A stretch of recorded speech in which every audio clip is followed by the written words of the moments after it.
حضرت صفوان بن یعلا بن امیہ نے بتایا کہ حضرت یعلا کہتے تھے، کاش میں کبھی رسول اللہ صلی اللہ علیہ وآلہ وسلم کو اس وقت دیکھوں جب آپ پر وحی اتر رہی ہو، جب نبی کریم صلی اللہ علیہ وآلہ وسلم جعرانہ کے مقام پر تھے۔ آپ کے اوپر ایک کپڑا تھا جس نے آپ صلی اللہ علیہ وآلہ وسلم پر سایہ کیا ہوا تھا، اور آپ صلی اللہ علیہ وآلہ وسلم کے ساتھ صحابہ بھی موجود تھے۔ ایک شخص آیا جس سے بہت خوشبو آ رہی تھی۔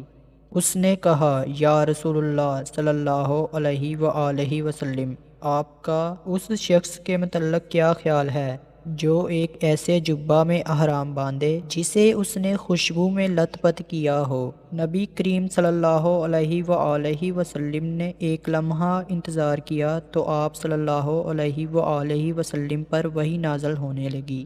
حضرت عمر نے حضرت یعلا کو اشارہ کیا کہ ادھر آؤ۔ حضرت یعلا آئے تو انہوں نے اپنا سر نبی کریم صلی اللہ علیہ وآلہ وسلم کے کپڑے کے اندر داخل کیا۔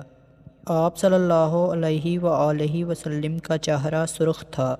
تھوڑا وقت آپ صلی اللہ علیہ وآلہ وسلم کے منہ سے خراٹے کی آواز آتی رہی، پھر یہ وحی کی کیفیت دور ہو گئی۔ آپ صلی اللہ علیہ وآلہ وسلم نے فرمایا، وہ شخص کہاں ہے جس نے ابھی عمرہ کے متعلق پوچھا تھا؟ اس شخص کو تلاش کیا گیا۔ وہ آیا تو نبی کریم صلی اللہ علیہ وآلہ وسلم نے فرمایا، وہ خوشبو جو تجھ پر لگی ہے اس کو 3 مرتبہ دھو، اور رہا جبہ تو اسے اتار دے، پھر اپنے عمرہ میں وہی افعال کر جو تو حج میں کرتا ہے۔ بخاری شریف کی حدیث نمبر 4602۔